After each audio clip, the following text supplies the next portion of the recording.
Ugh.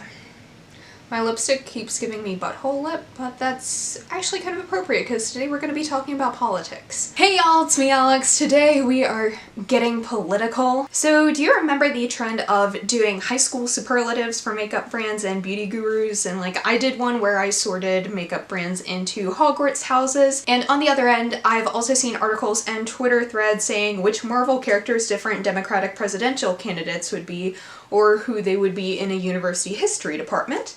So I decided to combine the two to be which Democratic 2020 candidate matches which makeup brand. I'll come up with a better title for that when I actually upload the video in a couple hours. So I figured in times like these, it's important to have a really good grasp on the policies and downfalls of each candidate, as well as educating one another about them. I also really enjoy some political satire since that helps me keep from having constant panic attacks that the world is going to literally be on fire in like 10 years. I'm also largely doing this video so that I can air my grievances about both makeup brands and the Democratic Party all at once. So, disclaimer, this is just for fun. Yes, you are definitely going to see my political biases in this video. Spoiler alert, I am a lefty liberal feminist killjoy. And also that there's so many freaking Democratic presidential candidates right now. Like, they literally had to split them up into two debates, so that means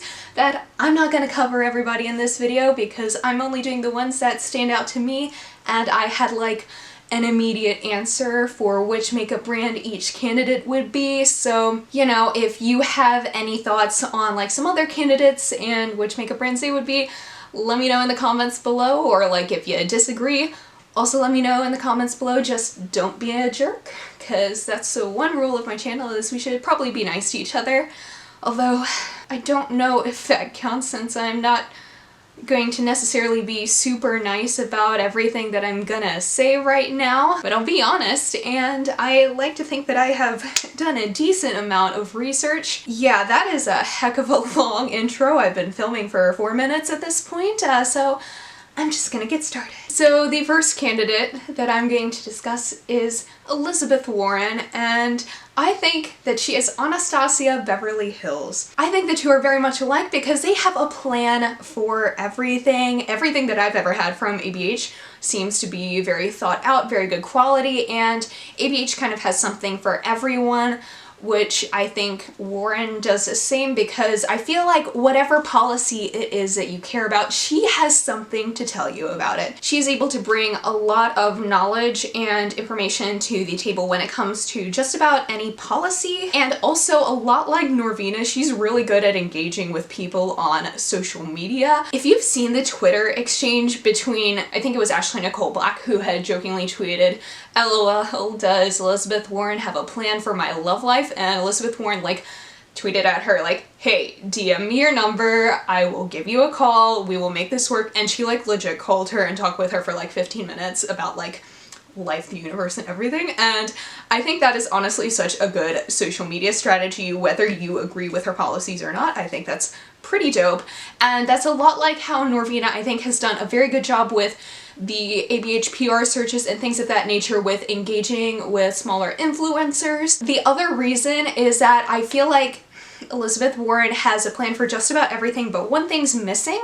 Kind of like how ABH, you could pretty much do a full face of ABH makeup in looking at their stuff, but you would have to figure out a mascara situation since they don't have that. The one thing that I think Elizabeth Warren is really missing is she hasn't addressed anything related to the situation of Trump calling her Pocahontas and her not really taking the best route from that. And I feel like for someone who has such a plan for everything else, it's honestly like, okay, I know that when and if you address this, it'll be really good. Why don't you just do it already? And I feel like that's how I feel about a lot of stuff with ABH. It's like, you're gonna do well. Why don't you just address it? So I think that that is one thing where she falls short, and it's like the one thing that's missing on me being like fully on board and really enjoying her. So Elizabeth Warren, if you're watching this video, which like if she was, that would be really cool. I doubt it though. I would really like to see her address that. And also this has nothing to do with makeup, but a side note, if you are a dog lover, she has a service where if you text Bailey to 24477, you can get pictures of her really cute golden retriever texted to you on a semi-regular basis. Social media at its finest. The next person I'm going to talk about is Julian Castro, and I'm going to say that he reminds me a lot of Fenty Beauty, in that I really didn't know that much about him before the debate, but once he made himself known, I feel like he really pushed himself towards the top and is a really cool and innovative candidate. Kind of like how I don't think we really got a whole lot of warning when Rihanna was about to drop Fenty, but once she did, I feel like that was a huge game changer in the beauty community. And both of them were basically a really awesome surprise and were pretty refreshing in terms of what we've needed in the political sphere and the makeup sphere.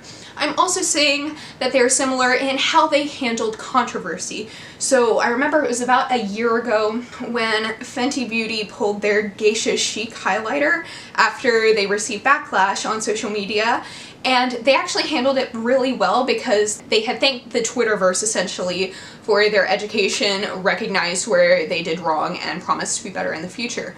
Similarly, during the Democratic presidential debate, Castro said that trans females needed access to abortion, not realizing that he had used the wrong terminology, as that doesn't necessarily line up with the definition of trans females. And so while he was definitely making an effort to be inclusive, he still faced a lot of backlash on Twitter because that was definitely not the correct word to use. And so after he faced that backlash, he actually corrected himself and said that he should have said that trans men, trans masculine, and non-binary people also all need access to abortion. And so I feel like a lot like Fenty, but even perhaps on a deeper level, since I haven't heard that many candidates talk about reproductive justice in a gender-inclusive manner.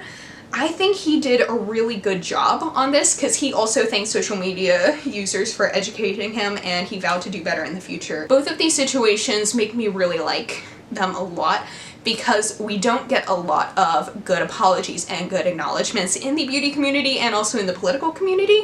So even if he doesn't like make it all the way to the nomination, I feel like a lot of people should definitely be following that same method. The next person I'm moving on to is Kamala Harris, and I think she is Pixie Beauty. Well, I know Pixie Beauty has been around for a while, is extremely popular, and has a lot of really good quality products.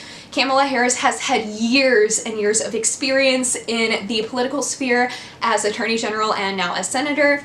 And so she is extremely qualified, and she has a lot of really great progressive policies that I am like totally behind and really excited about. But each of them has one thing that I really would like for them to address. So Pixie recently collaborated with Rach Loves, who is a YouTuber who is very anti-choice in her belief system, and I don't feel like a lot of people, I haven't seen a lot of people talking about that.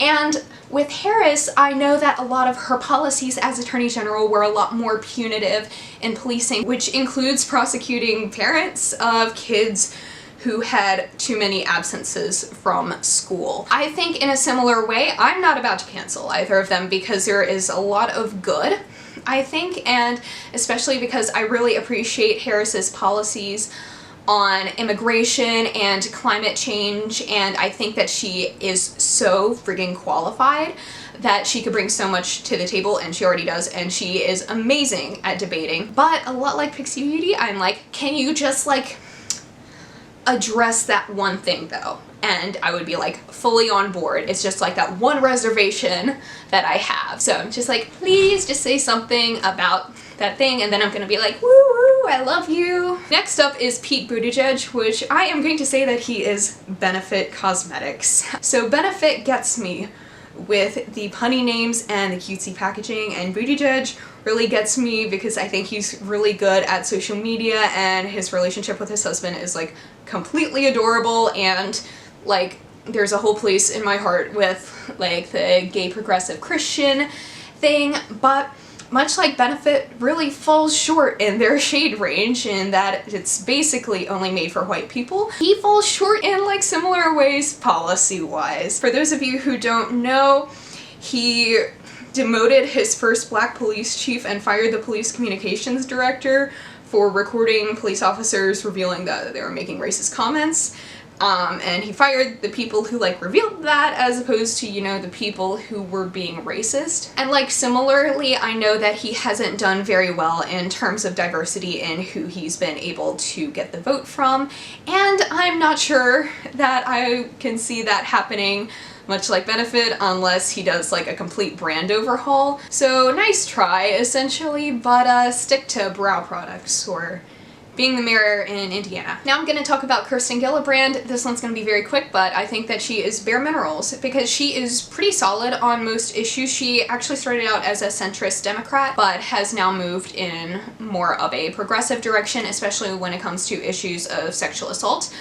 So I think that she is a really cool person. She, like everyone else, especially like Harris and Warren, she's very, very qualified, but a lot like bare minerals, since even though she is doing a lot of similar things as everyone else, she tends to get overshadowed just because some people might have like better marketing. Much like the market oversaturation in the beauty community, there's so much market saturation in the Democratic presidential primaries, so someone had to get outshone, and it was her, I guess. Now, for the next one, which makes my eye twitch a bit. Here's my bias coming out.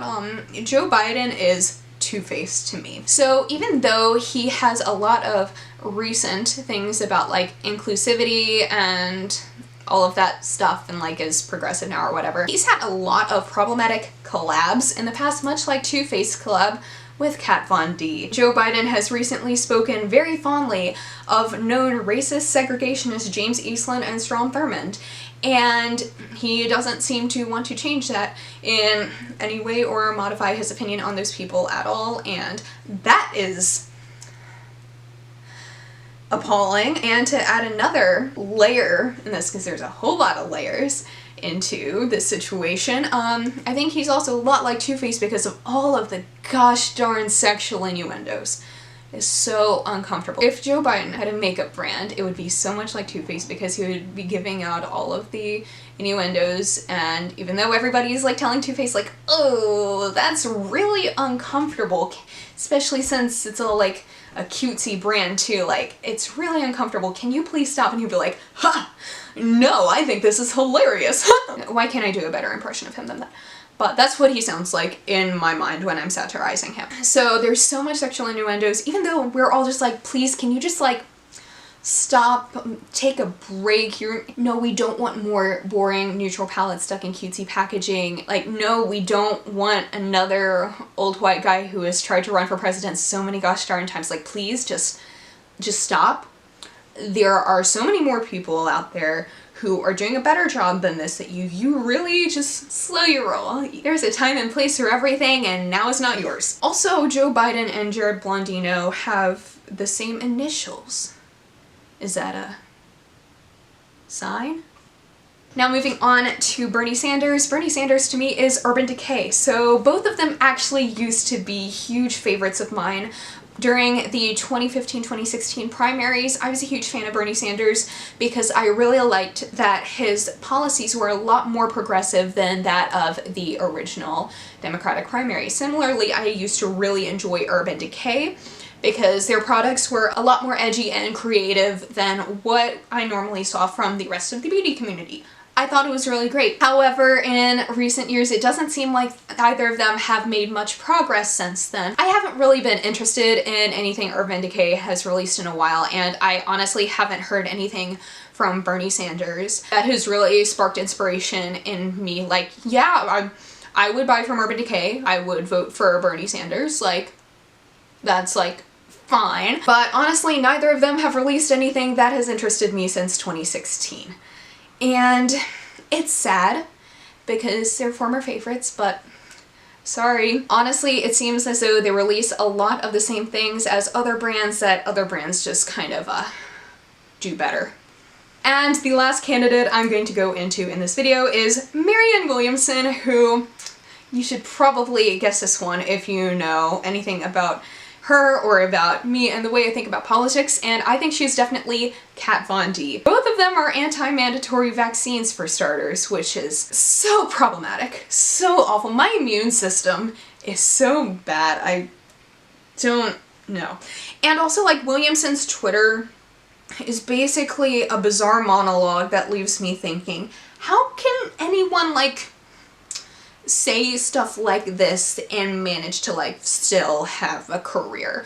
Which is basically how I feel about Kat Von D, between her anti-vax stuff, her literally marrying a friggin' Nazi, so many of the things that she has named her products that are just like, how are you still doing this? Honestly, both of these people are people who I would actually find really hilarious if it weren't for the fact that they are proof that there are people out there who actually believe the things that they are saying. I don't think Williamson will actually get elected or nominated, but jeez, it's so harmful and so terrifying to think that there are people who think like that about, like, spiritual healing, because she had said something along the lines of, like, the only real disability is a disability of the mind, you can overcome it, or whatever. And I'm like, that's not accurate or helpful or literally anything, which, you know, would be funny if it weren't for the fact that so many other people believed it and she has made it this far. And I feel similarly about Kat Von D. I hope you found this video entertaining. I've been writing the script for this all day at work. In all of this, I don't want the message to be something like